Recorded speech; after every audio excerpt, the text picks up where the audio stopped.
Morning. Can I tell you a story about Jim? I was talking to Sally this morning, and Sally, she's read my books before, and she's read them several times, and she was all excited about this one. And then she told Jim about it, and Jim got a copy of my book, and Jim read it a few times and really got excited about it, and he was looking for another speaker for this conference, and he says, I bet you that I can find this guy.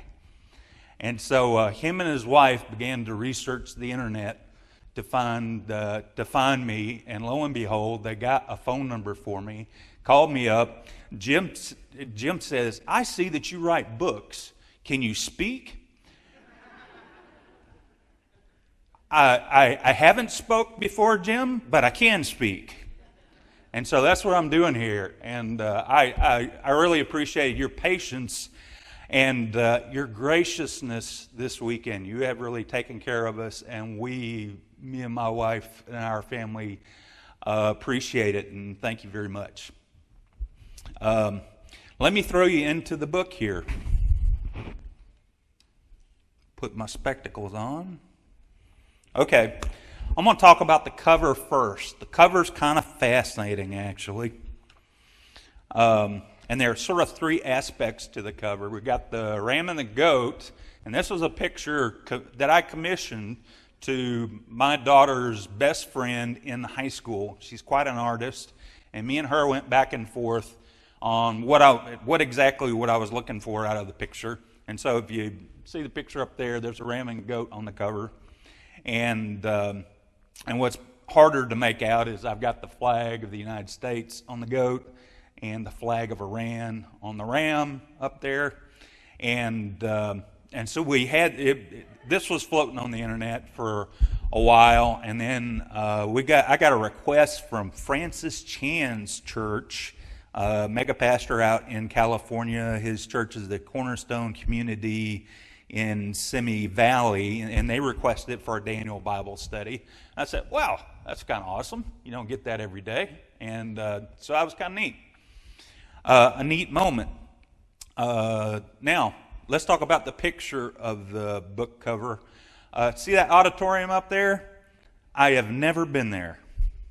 The guys that were working with the publisher, the graphic artist, said, "What?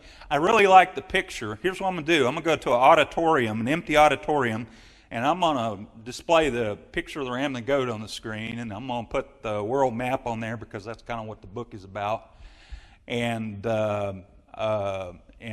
so he took a picture in this auditorium I've never been into, and why this is kind of cool is that this is really kind of a vision for me and a goal for me in writing the book, because I didn't just want to write books. I want to be able to talk about my books. And I was really hoping one day that I'd get a chance to speak in an auditorium about the book. And here's the thing, you're sort of the fulfillment of a prophecy of the book cover, if you want to look at it that way, because I think that was God's vision sort of working through the book. Now, let me take you to the title of the book, Living in the Age of the Ram and the Goat.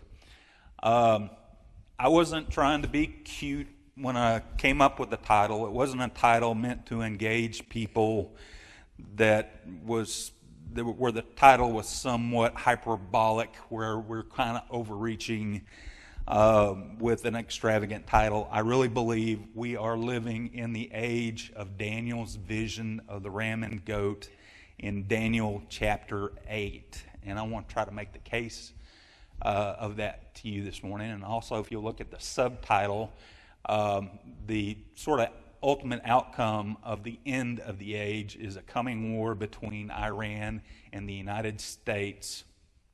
So if you'll hold on, I will get you there.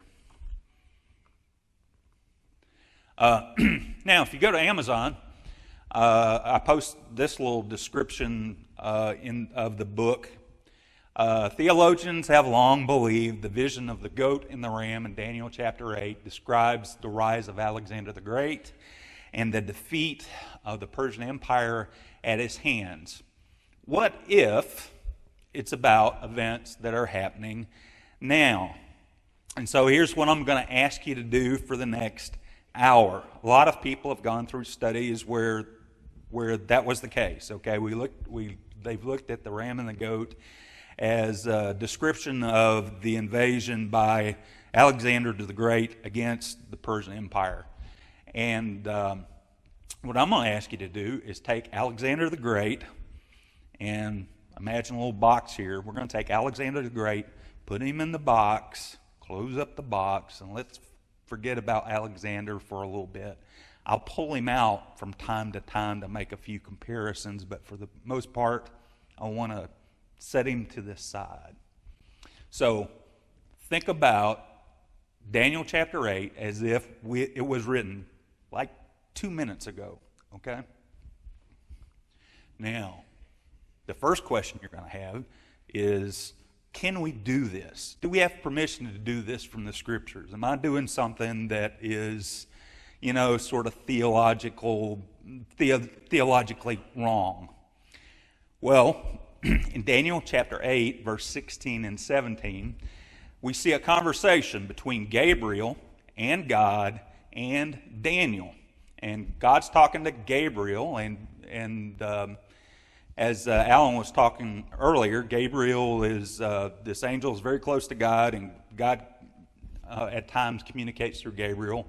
And he tells Gabriel, he says, make this man, Daniel, to understand the vision.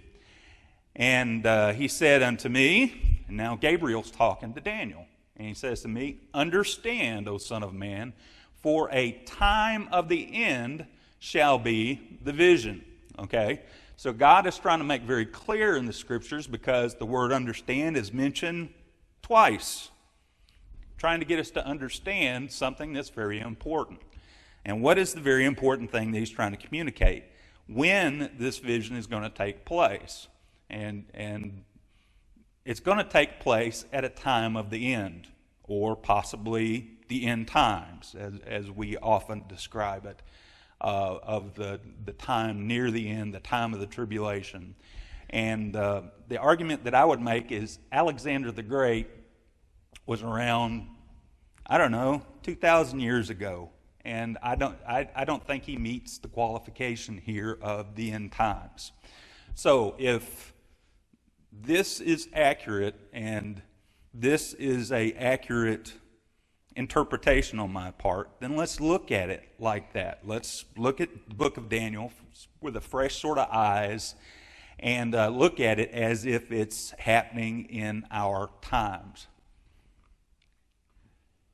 Okay, so let's talk about the ram first. It says, behold, there stood a ram, which had 2 horns, and the 2 horns were high. But one was higher than the other, and the higher came up last. So let's talk about how these horns work. I've got one horn that's high, one that's high but not quite as high, but later it's going to be higher. Okay?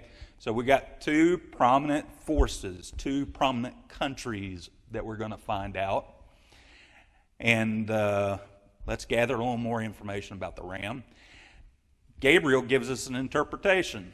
In Daniel chapter 8, verse 20, he says, the ram which you saw, Daniel, are these 2 horns, the kings of Media and Persia. Now, in the modern day sense, who is Persia?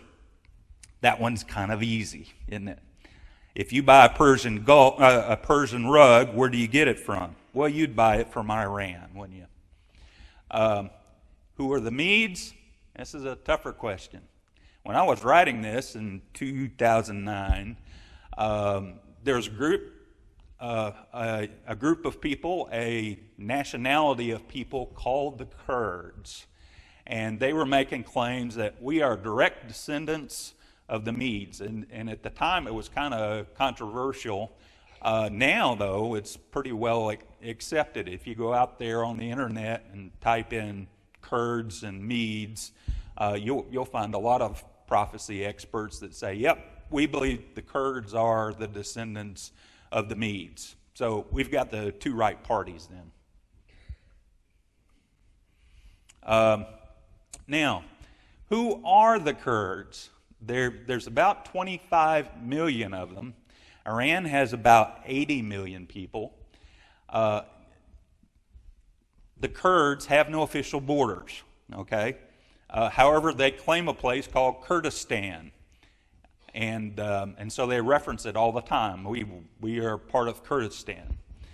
And now, some other things to point out. They are a people without any borders. Think of another people that don't have any borders. How about the Palestinians? Okay, nation, a people without any borders. There's only 7 million of them. So if you were going to argue for somebody to have a nation with borders from a rational point of view, I would consider the Kurds before I consider the Palestinians. And the Kurd group they're actually a very large group to be a people without borders, because they have more people than some nations that do have a border. Take Syria, for example. Syria only has 19 million people. Okay, and like we said, Kurds about 25 million. So they actually outnumber the Syrians. And this is a number before the Syrian civil war. So there are less people in Syria than there used to be. They live in, now the Kurds, they are spread out over 4 different countries: Iran, Iraq, Syria, and Turkey. And they're kind of persecuted wherever they live. In those nations, they have trouble naming their kids Kurdish names. They have trouble using the Kurdish language. They have to use the language of whatever country that they're in. And so, like I said, somewhat persecuted in whatever country that they're in there. Let me show you a map that I've constructed for you that looks kind of like a horse's head. In Syria, they are north and east of the Euphrates River. And then you come over to Iraq. They're in the northern part of the country of Iraq. In Iran, they're mostly along the Iran-Iraq border all the way until you get to Armenia up there. And if you see the town of Tbilisi at the very top of the point, that's Armenia. And then if you go down from there, you're in Turkey. And if you draw a line from that tip point in Armenia all the again to the Euphrates River where it crosses Turkey, then they have a sort of slice of Turkey on the eastern side, and that's what they would like to carve out into a nation. Now, let's summarize the RAM a little bit. The RAM is Iran and the Kurds, so they obviously have a political alliance. Iran is the most powerful now. They will be the first horn. And if you think about the Alexander the Great interpretation, they believe the Medes were the first horn. Okay, so we're going to be completely backwards of that in looking at it in the present day. The Kurds will rise to be more powerful than Iran. They are the second horn. Now, here's an interesting question. Is there an alliance? Do the Kurds, and are the Kurds in the Iran, let me try this again, clear my throat. Are the Kurds in Iran allies? Well, there's a very interesting author out there that wrote a book just before I wrote my book. In 2008, a fellow by the name of Robert Baer wrote a book called The Devil We Know, dealing with the new Iranian superpower. And he was making the claim in 2008 that we don't give the Iranians enough credit on a foreign relations sort of point of view. And so he was kind of arguing against that. Mr. Baer is an ex-CIA operative, and he's been involved, and he's been on the ground in Iran since about 1978. He makes the case that Iran and the Kurds have been allies in Turkey since 1991. Iran supported the Kurds in Iraq in 2003, soon after the fall of Saddam Hussein, and Iran has been in control of Iraq ever since. Now, let's sort of talk about the Kurdish history a bit and how they've expanded. 2,500 years ago, the Kurds were kind of a big deal. We were talking about the people that are the Medes, okay, that the Kurds are descendants of. And they were a leading power in the area at the time, and then along comes the Persian Empire, and then they fall in prominence. And ever since then, the Kurds, the Medes, haven't been a big deal at all. Okay, they're sort of a blip on the screen of world history. They haven't haven't been prominent at all. What caught my attention that really caused me to want to write this book is watching what was going on in the Middle East about, from my perspective, about 2006. And I noticed that the Kurds were beginning to rise in power. Somebody that was a nobody for 2,500 years, it has begun to rise in power. And here's the thing, you can't have the ram unless you have both parties. You have to have the Iranians for Persia, you have to have the Kurds for the Medes, okay? So it wasn't until that time when I had both parties that could conceivably form the ram, okay? Now we've talked about the history, let's talk about recent events. Back in 2003 up till 2011 when I was writing the book, the Kurds had really sort of taken over the northern part of Iraq. And then in 2011, when the Syrian civil war was beginning to happen, we see that the Kurds took over the northeastern sort of quadrant of Syria. And now, let's talk about the ram's plan. I saw the ram. Let's talk about the location of the ram before I read the verse. You'll see in Daniel, the early verses of Daniel, it talks about the location of the ram. And the ram starts out, because we're going to start talking about directions, we've got to start, where do you start from? He starts from a place in the scriptures called the Juliet River. Modern historians believe that the modern Crone River is the river that we're talking about. And the Crone River, it crosses over from Iran into Iraq, and it's in the southern part of the country, very near where the Tigris and Euphrates rivers come together, and just before they go into the Persian Gulf. And if you remember me talking about the Shat al-Arab yesterday, the Crone River actually sort of feeds into that same tributary. Now let's talk about the verse. I saw the ram pushing westward and northward and southward.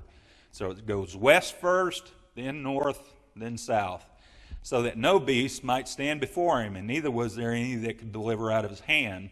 But he did according to his own will, pretty much did what he wanted, and became great. Let's take a look at this on a map. The Crone River, let's start with that arrow to the far right there, as you can see, is in southern Iraq. And then, and this was in 2011, when Saddam Hussein, in 2003, Saddam Hussein falls from power. Then there's a power sort of grab in Iraq, and Iran actually starts to take over Iraq, sort of behind the scenes. And then from there you go into Iraq, and then north of Iraq is Turkey, south of Iraq is Saudi Arabia. And so at that time in 2011, I said that the probable process that should happen in the future is that Iran is going to come in, and they had sort of already taken over Iraq. The next steps was to push into Turkey and to push into Saudi Arabia. In 2019, I just didn't carry the ball far enough, because what happened is they kept pushing west through the Syrian civil war. And now notice the nations that are north and south.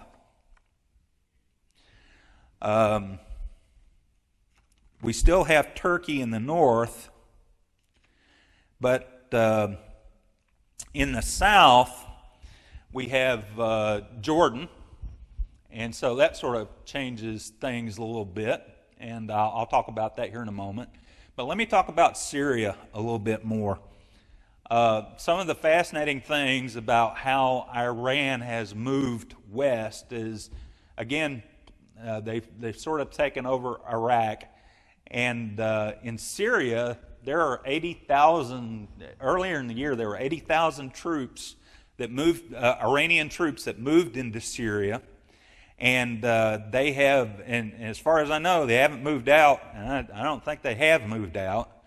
And one of the things that's going on that I read in an article was that the Iranians were destroying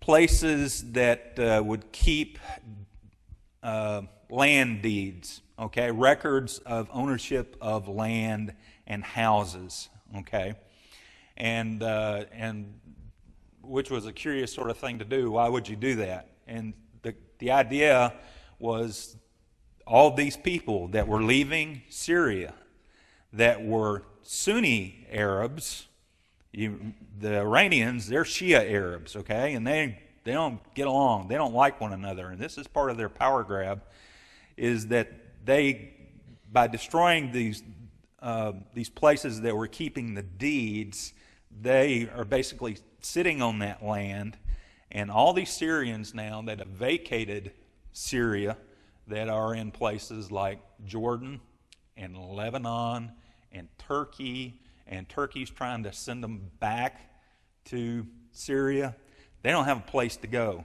okay? The place that used to be their home is not there anymore. We got many Christian organizations that are trying to help these refugees go home, and it's really kind of a futile exercise in that regard, because they don't have any place to go to. Okay, let me take you to the next slide. And I kind of broached this a little bit. We need to understand the Shias and the Sunnis in order to talk about this more intelligently. Two of the largest groups in Islam are the Sunnis and the Shias. The Sunnis and the Shias, they're Muslims, but they don't really get along unless you're talking about Israel, okay? And that's when they may join forces and cry for the destruction of Israel. And but it depends on the issue, kind of. Right now, with Saudi Arabia and Israel actually get along pretty well because they see Iran as a common enemy. Iran is a Shia nation, mostly, I mean to a very large extent.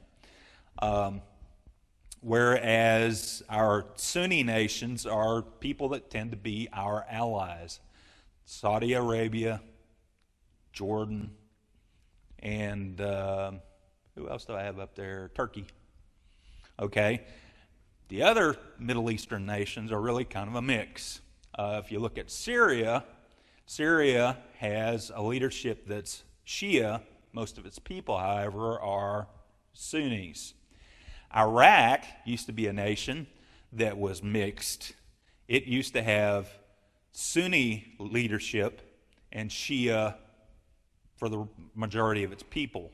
Well, since we deposed Saddam Hussein back in 2003, the Sunnis are not in leadership of the government anymore.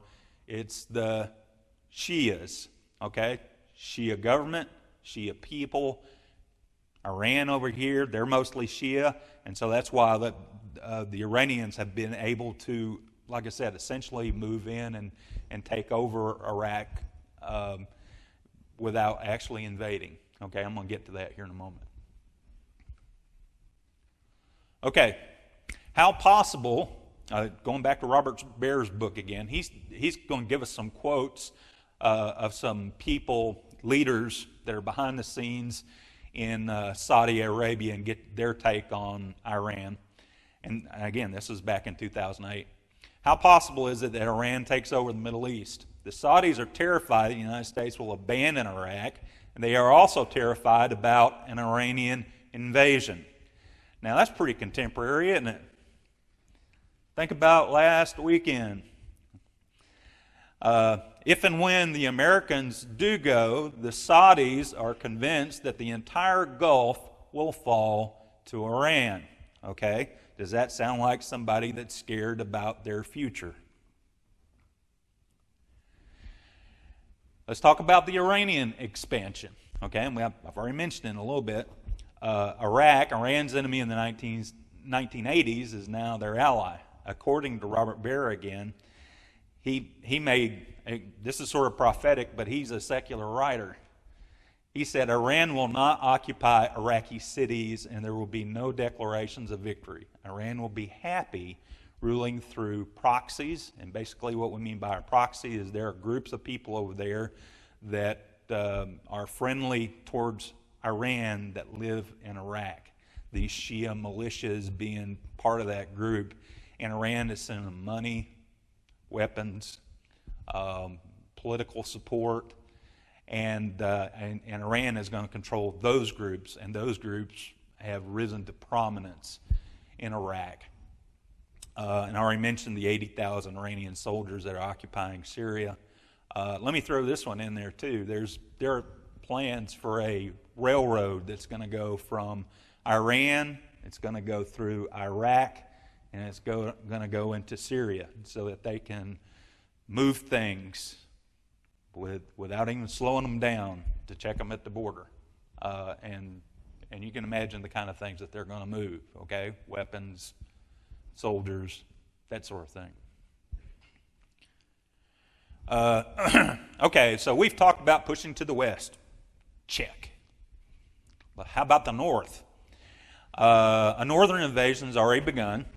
From a UK Telegraph article in 2012, Syria and Iran backing Kurdish terrorist group. And the article describes how the PKK, and here's the thing, you talk about the Kurds, there are all kinds of three-letter small groups of them. There's the PKK, there's the YPG, and it's hard to keep up with all of them. The PKK group, they are a real terrorist group in Turkey, and every time I see their name mentioned, the article always seems to mention that they've killed 40,000 Turkish people since the 1990s as this terrorist group. So they're a bunch of bad guys. And they've, however, this Kurdish terrorist group has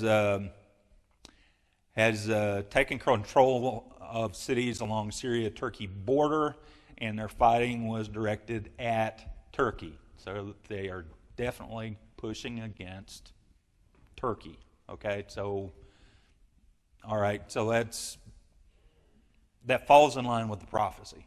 Okay, where we talk about going north and pushing against Turkey. Let's talk about the southern invasion.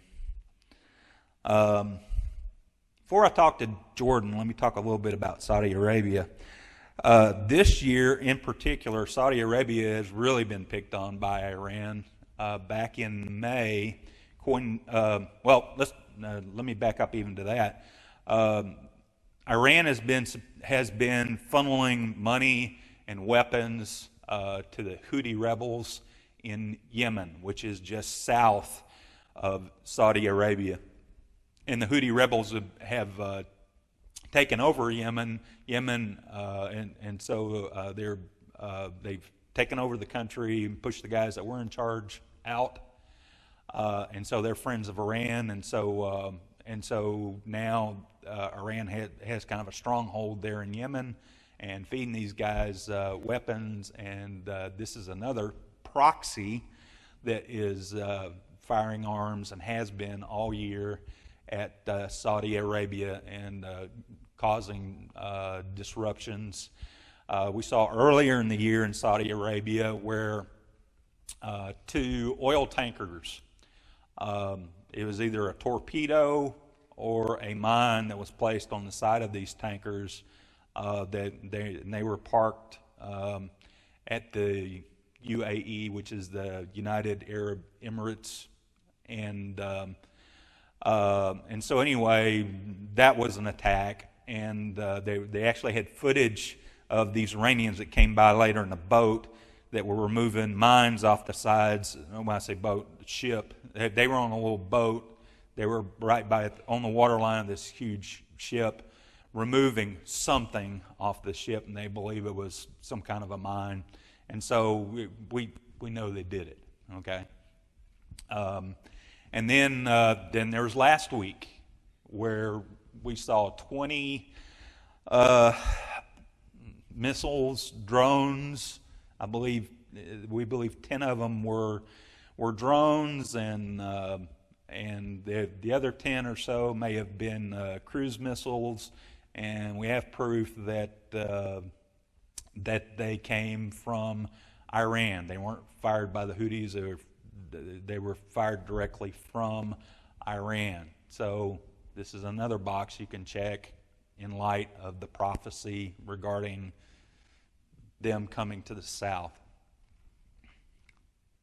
Okay, now let me take you to the goat. Behold, a he-goat came from the west on the face of the whole earth, and touched not the ground, and the goat had a notable horn between his eyes.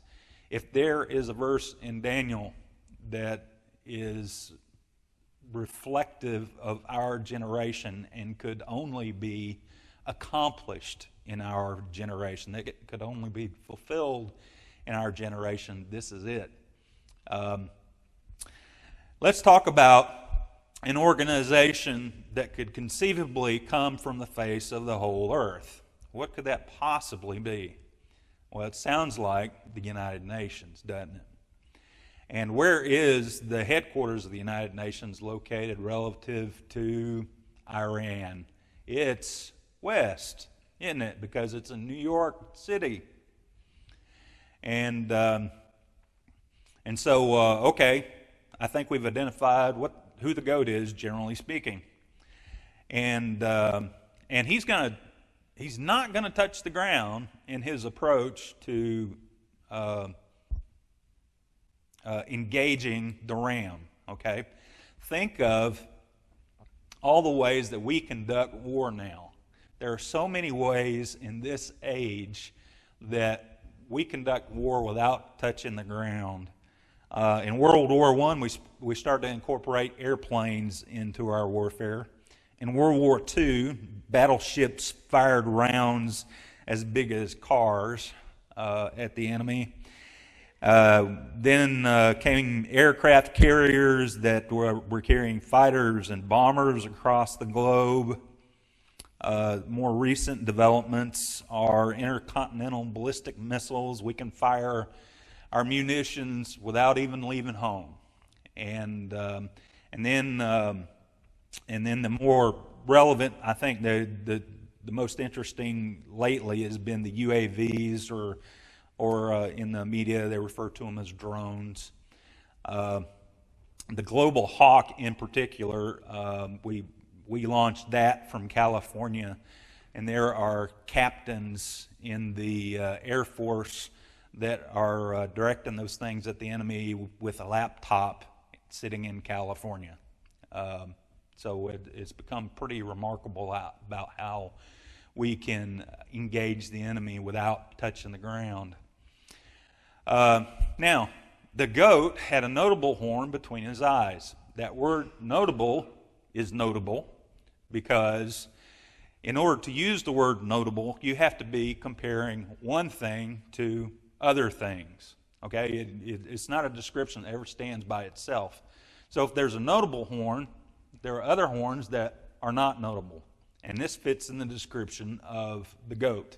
If you think of the goat and this picture of a goat with 193 horns, okay? All of them less prominent than the great horn. And what's fascinating is this great horn is located between the eyes of the goat. So why give me that detail? Why tell me that? Well, I believe that the great horn, he's directing the goat. He tells the goat, I want you to look in this direction, okay, because he's located in between his eyes. He helps focus his attention on whatever the objective is.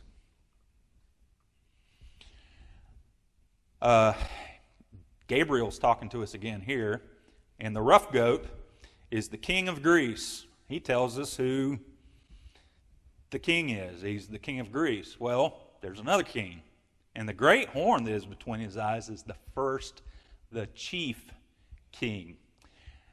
Again, talking about the interpretation using Alexander the Great, what's been said there is, well, this is just talking about Alexander, both of them, and it's just referring to one king. And I would make the point here that I think that there are two separate kings. The king of Greece, I believe, is the Secretary General of the United Nations. Okay, one day I believe we're going to have a Greek Secretary General of the United Nations leading the UN.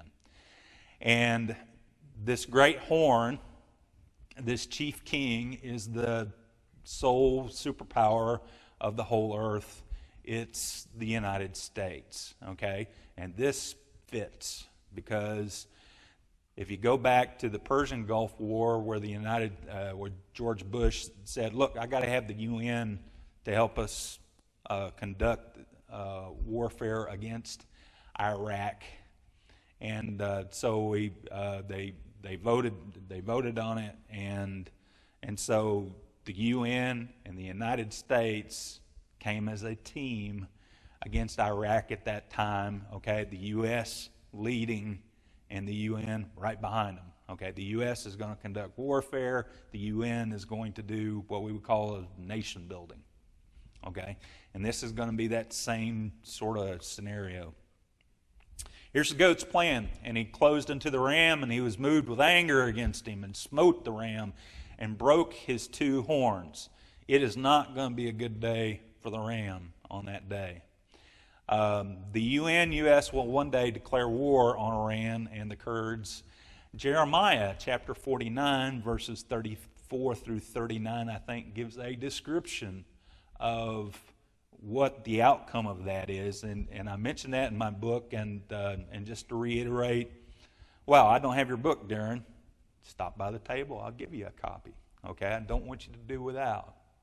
But you can. I'm not going to spend any time here talking about it. But what happens is Iran. The bottom line is that Iran is sort of pummeled on that day, and they are dispersed.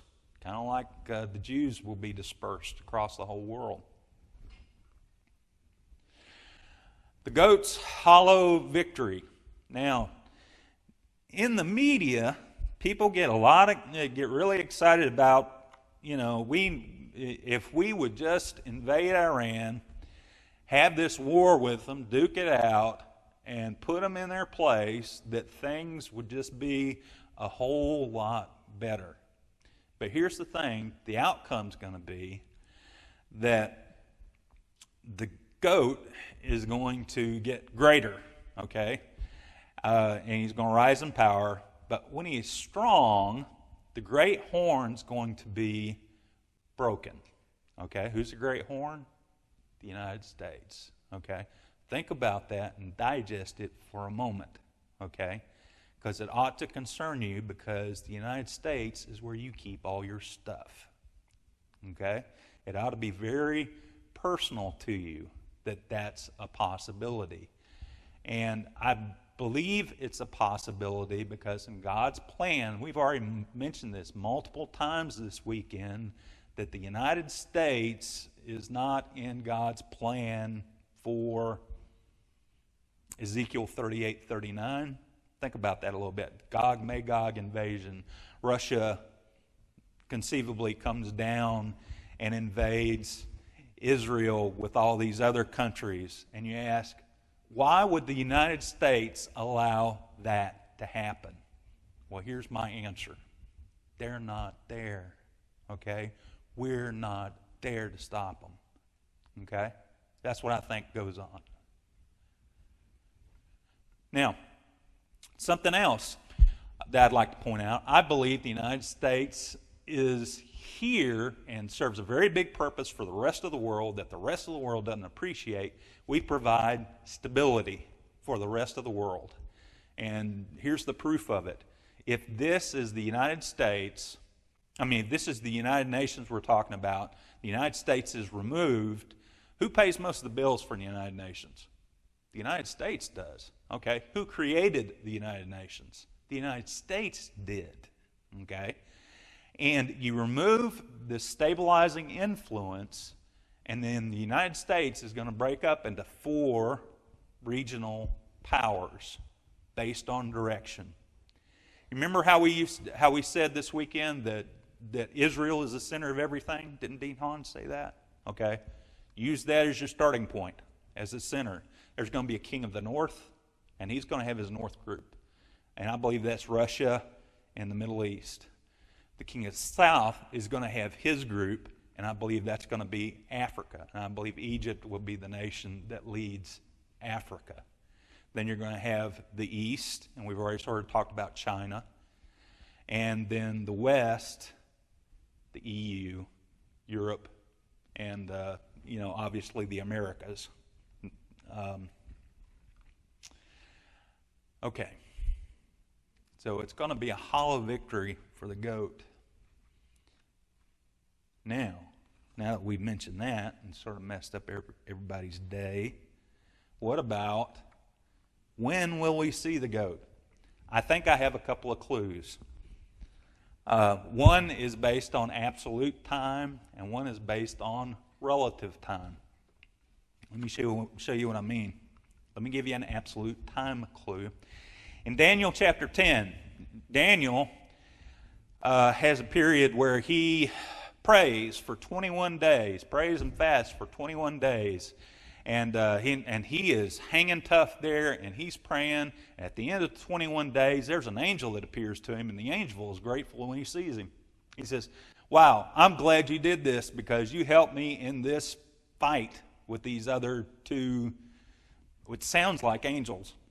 One's described as the prince of Persia, and one's described as the prince of Greece." Okay, and so that's a big picture of chapter 10. Let's read a few verses, though. In Daniel chapter 10, verse 1, he says, "A thing was revealed, the thing was true, but the time appointed was long." Okay, so it was true. What's true in Daniel chapter 10 about time? There was 21 days. Okay, that's the true part. But it was long. Well, the thing about the words day and year is that I believe it's the word yom in the Hebrew, and it can reference either a day or a year. And we see this sort of prophecy with Ezekiel, because in Ezekiel we saw an example of where Ezekiel, I think, was talking about 390 days and ended up being 390 years. Okay, same sort of thing here, except it's 21 years. So there's a period of 21 years. We know when it began. It began in 2003 when the United States deposed Saddam Hussein. This is what opened the door to allow Iran to come into Iraq. So what's the end of it? Well, according to the angel, he says, "When I'm gone forth, lo, the prince of Greece shall come." I think that's the end point, okay? And it makes sense that Iran is going to be allowed to run amok for 21 years, and at the end of that period, then we're going to see this prince of Greece, this Greek Secretary General of the UN, and that's when I think we're going to see war. and not until then.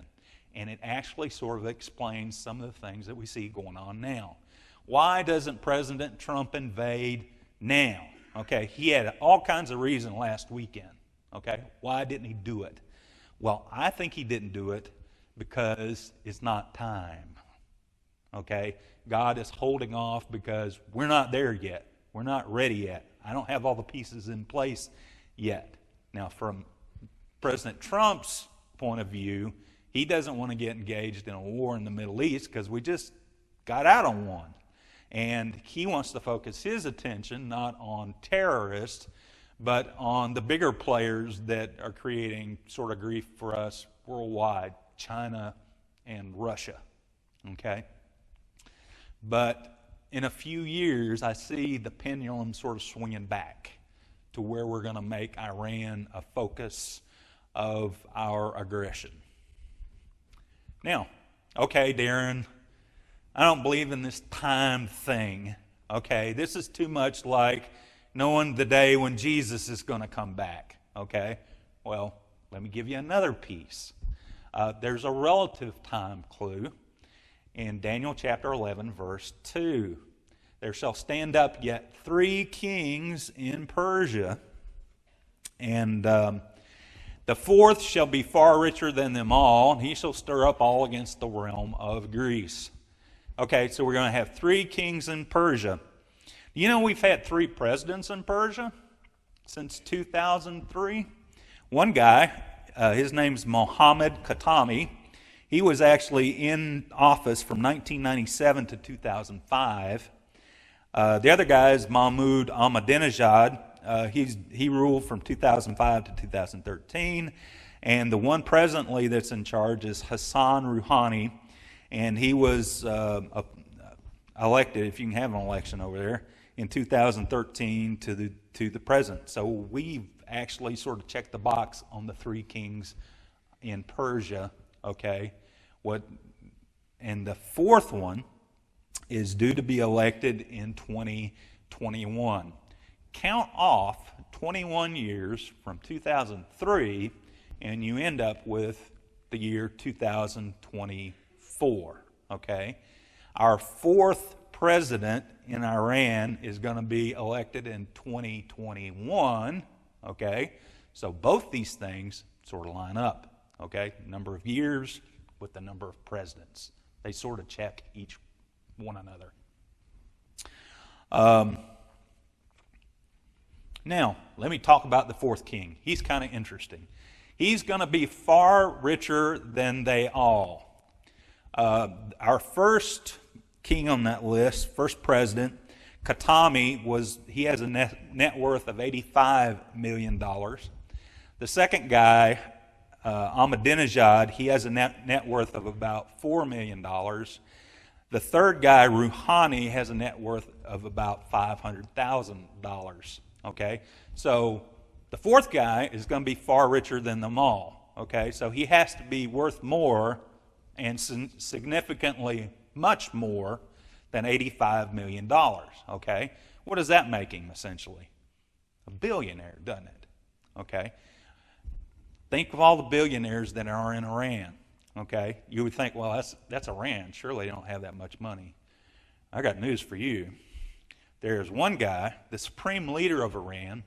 He is worth $95 billion, okay? He is, if you look at Forbes' list of billionaires, he ranks like number 3, okay? He is sort of in the pack there with Bill Gates. And he uses that. He uses his personal wealth in order to finance a lot of things that Iran does. However, he is like 80 years old. He's been president before, and he's probably not going to be president. He's probably not going to be the next president. This is my guess. However, if he passes away before this next election, and all that wealth is passed down to his sons, it's real possible it could be one of his sons that's in the running here.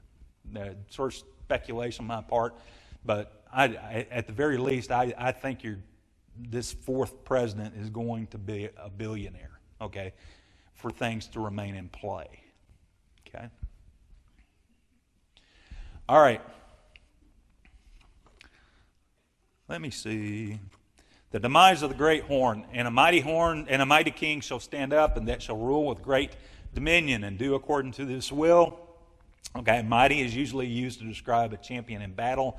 I think this is the reference to the United States. And when he shall be broken, his kingdom shall be divided toward the four winds of heaven. And we've sort of talked about that already. Now, this is kind of interesting. The king of the north and the king of the south.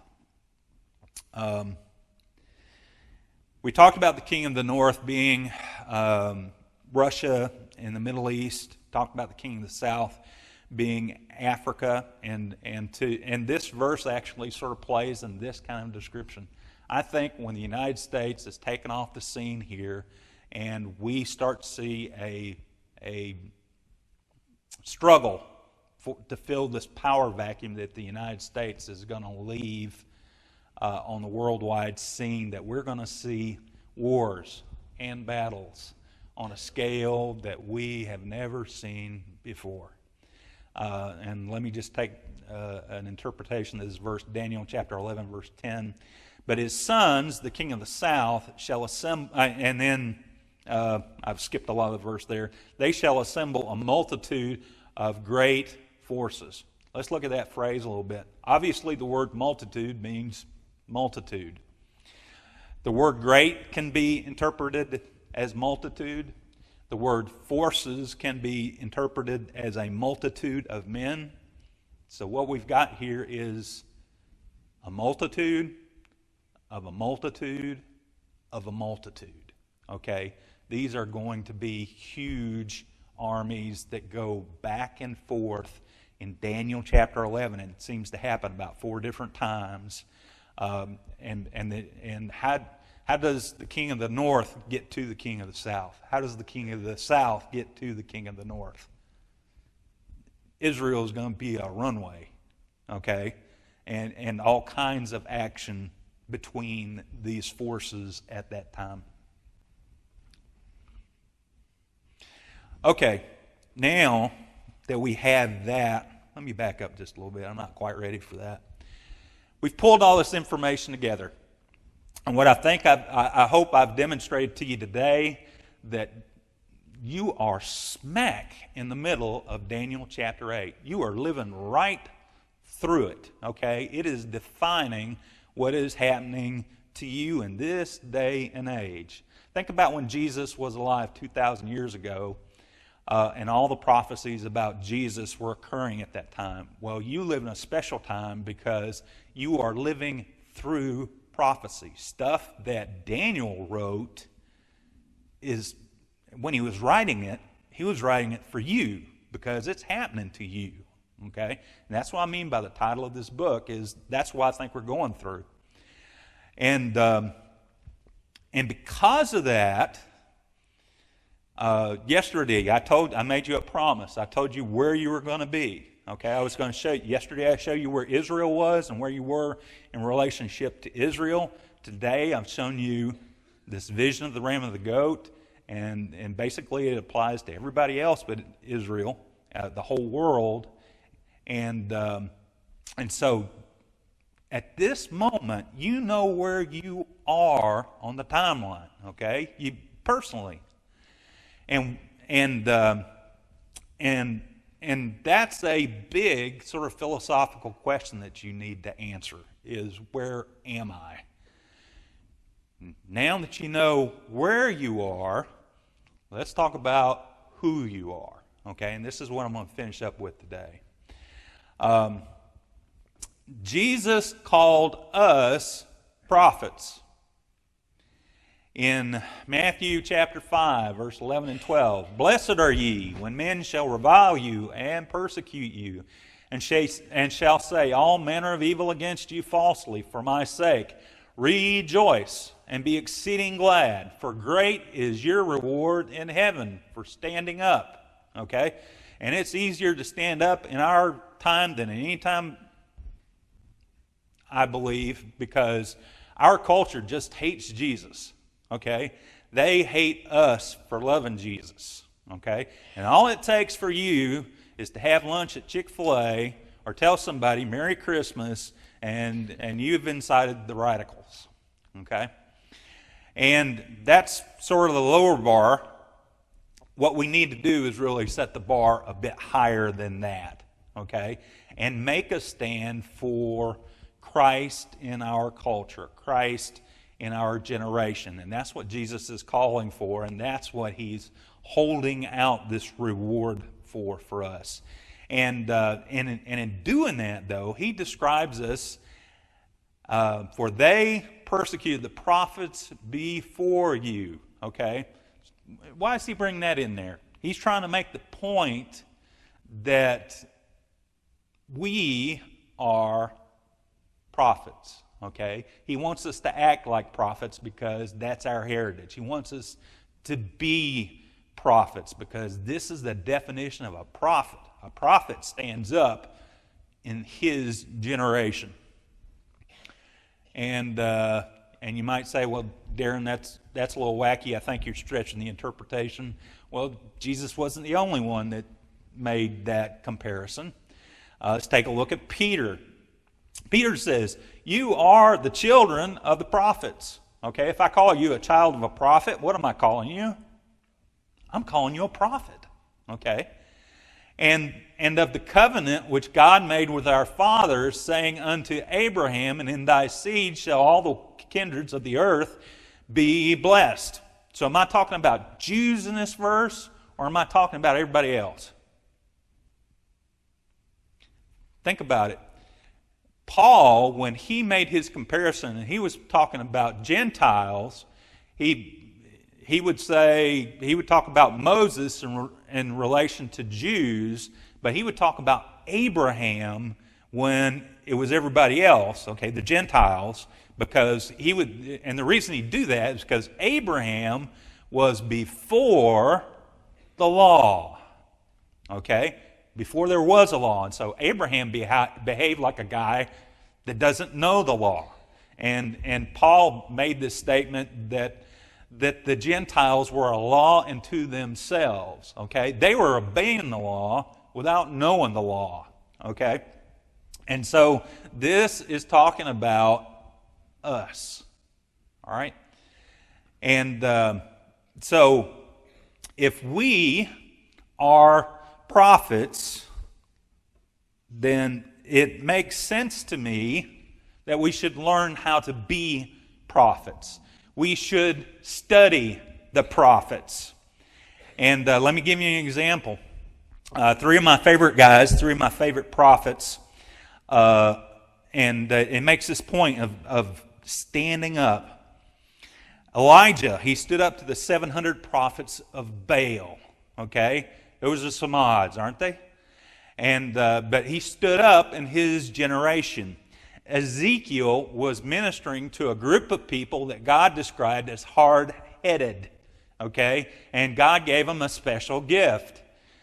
He gave him, as it's described in the Hebrew, a forehead of stone, okay? Why do I give you a forehead of stone? Because you're going to do battle with the hard-headed people, okay? And I'm going to give you the weapons to deal with them. And lastly, Isaiah, he was given the ministry of being the messianic prophet for his whole life. He is talking and prophesying about the Messiah that is yet to come. He is talking about Jesus in his generation for his whole life. And how was he rewarded for that? Well, his people stuck him in a log and cut him in half. Okay? That's what happened to prophets in that generation. But here's the thing. Isaiah stuck it out. He hung on. He finished well. Okay? And as children of the prophets, that's how we ought to aspire to things. And here's what I'd like to close up this evening with this statement. Live like you deserve your title. Okay? And your title is a child of the prophets. Thank you, Chad.